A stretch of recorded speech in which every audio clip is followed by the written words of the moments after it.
Hello students! Today we are going to discuss about marketing intermediaries. Are you ready? Let's begin.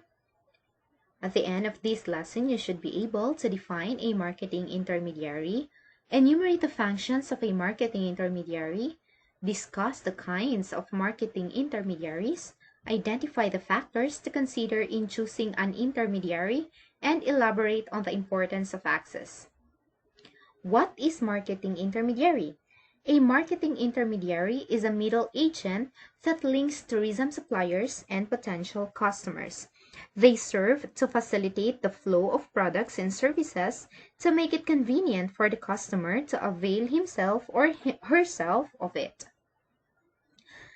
So, what are the functions of marketing intermediaries? First, marketing intermediaries provide information. So it gathers and distributes marketing research and intelligence information about the marketing environment.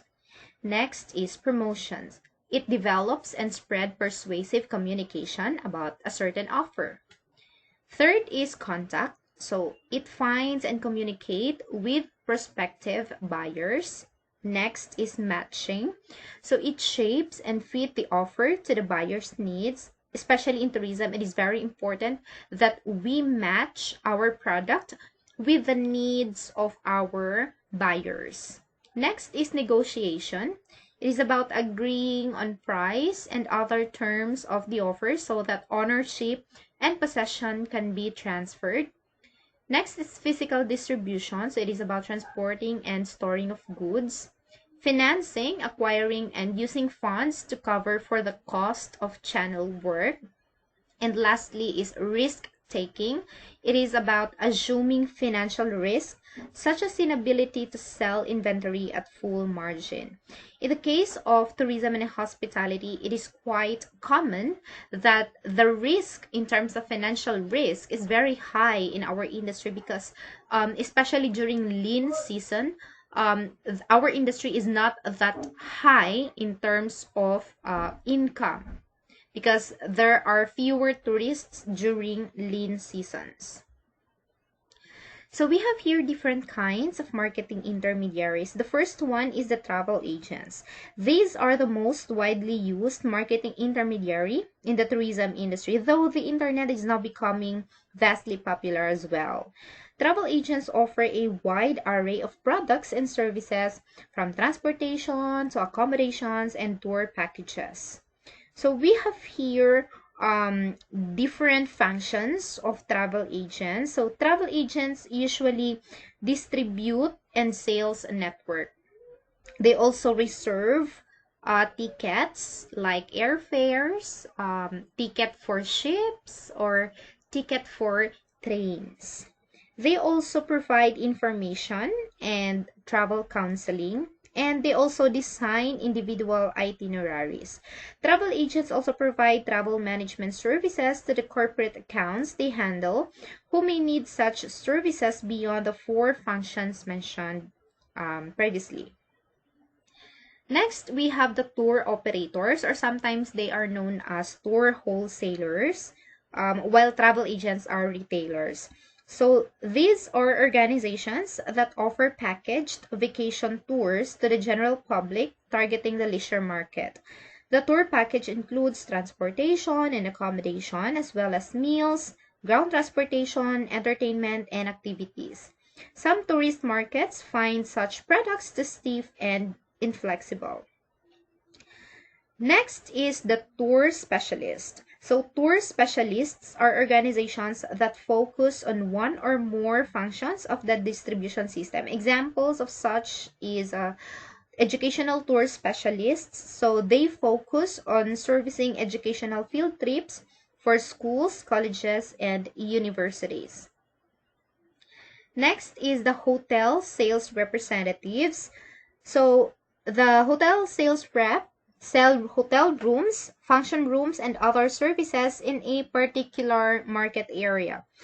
Hotels have found it more efficient to hire local hotel sales representative in profitable key cities instead of sending its hotel sales executives to do personal selling in the area.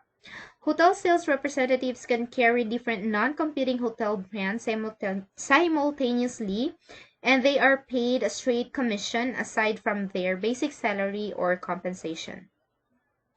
Next is Government Tourist Association. Here in the Philippines, we have the National Tourism Organization, who is in charge of marketing the Philippine tourist destinations. Do you know what is the National Tourism Organization? Our NTO is actually the Department of Tourism, and the one in charge for the promotion of Philippine tourist destination, we have the Tourism Promotions Board, or the TPB. So for the government tourist associations, these are national, regional, and local tourism agencies or offices that are in excellent way to get information to the market and gain bookings. They usually market their locality to tourists and carry with them the different establishments, properties, and attractions within their territory. So we also have local tourism offices on the provincial and municipal level that helps promote the local hotels, restaurants, and activities in the area. Promotional videos and general information brochures are also made by the Department of Tourism. The next one is consortia. So by the way, consortium is defined as a group of hospitality organizations that is allied for the mutual benefit of the members. It allows a property to be independent in ownership and management while gaining advantages of group marketing. An example of a consortium is the Logis de France, which is an association of 4,000 small hotels in France. So by aligning themselves with businesses of a similar nature, they are able to consolidate their resources and gain from the association with others. Establishments pay an initial joining fee and annual fees to enjoy the benefits of the organization. Another one is concierge. So the hotel front office is usually the most frequently asked hotel employees about the nearest restaurant, shopping mall, or attraction nearby.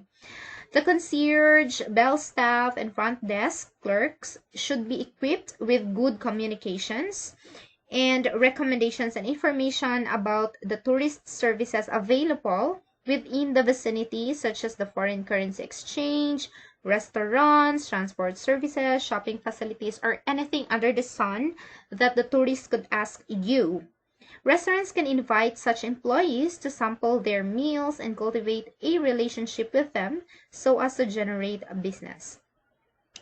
Next is the internet-based systems. So we have now online travel agencies, group booking sites, and company websites that are online platforms, and companies can easily use to make their products and services available to potential customers. Hotels list themselves in Expedia and Agoda, as well as Booking.com. And now we also have the TripAdvisor. So resorts, tour packages, and restaurants are listed on Deal Grocer or Metro Deal. We also have the Zomato.com and TripAdvisor, which are popular websites listing hotels, restaurants, and resorts with reviews from other tourists. Statistics have shown that more than 50% of all travel reservations have been made using the internet, and about 65% of same-day hotel bookings are made using a smartphone. Because especially in our generation nowadays, we commonly use online platform to communicate, no? Especially we are having this pandemic, so most of us communicate online, and most of our bookings are made through the online platform. The last one is the alliances. So strategic alliance is another form of marketing intermediary. When a hotel, restaurant, or resort partners with a telephone company, credit card company, or other relevant companies share customers and aim for objectives that will benefit both companies. A certain credit card company, for instance, partners with a five-star hotel wherein they offer a 50% discount to room reservations paid using the credit credit card. Commonly, there are hotels that partners with BDO or BPI, so they have this alliance. So if you're gonna use the credit card of BDO, you can avail per 50% discount for that specific hotel. Another example is when the passengers of Cebu Pacific gets a certain discount in specific hotels by just presenting their boarding pass. Airlines also engage in strategic alliances such as SkyTeam, Star Alliance, and One World with the objective of greater access of the market. Strategic alliance is a great way to gain greater distribution while maintaining independence rather. So what are the factors to consider in choosing marketing intermediaries? In choosing intermediaries, tourism suppliers must consider these four factors. The first one is reputation. A major consideration in choosing a distribution channel is, of course, the reputation of the organization. The company should have a good reputation, which is trustworthy, dependable, and professionally managed. So if you have a bad reputation, then you could be crashed out from all the choices of marketing intermediaries. Next one is efficiency. Of course, when choosing a distribution channel, you should offer a fast, reliable, and excellent service. Next is cost. So economic feasibility of the distribution channel should also be considered so that the value they add to the company compensates for the costs of paying them. Especially that when we talk about business, we should be very careful of our costs. And lastly is the control. All right, so tourism suppliers should be able to exercise a certain degree of control over its distribution channels. The channels should show compliance and systems and guidelines set by suppliers for efficient management and control of the distribution strategies. So now let's move on to the importance of access. So why access is important? By the way, access is the ability to acquire a certain product or services. So access is a key ingredient to the success of any business. Your product is useless if it is not accessible to your customers. You should take note about that. Products and services have to be accessible again to your potential customers. Strategic location of the business depends on where your customers are. So we have here factors to consider in choosing the location of your business. The first one is accessibility. So for example, souvenir shops should be near tourist attractions for it to be accessible for your tourists, right? Restaurants should be near tourist accommodations and transportation hubs such as airports, seaports, and bus terminals. Another consideration is the type of market. So you should also consider the psychographic and demographic characteristics of your market within your area and the growth potential. Next is availability of competitors. Guys, competition is not necessarily bad. If competing establishments are already present in the identified location, it may mean that there is already a market in that specific area. So this can often be observed when restaurants are clustered around specific geographic areas. But if there is too much competition in the destination, so you better choose another location. Lastly is the compatibility with the business. So the character of the location should be compatible with the type of business to be set up.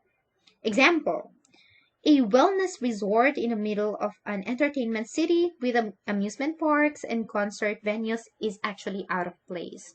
Take note that if you are targeting a wellness resort, it should be silent, it should be quiet, peaceful, and relaxing.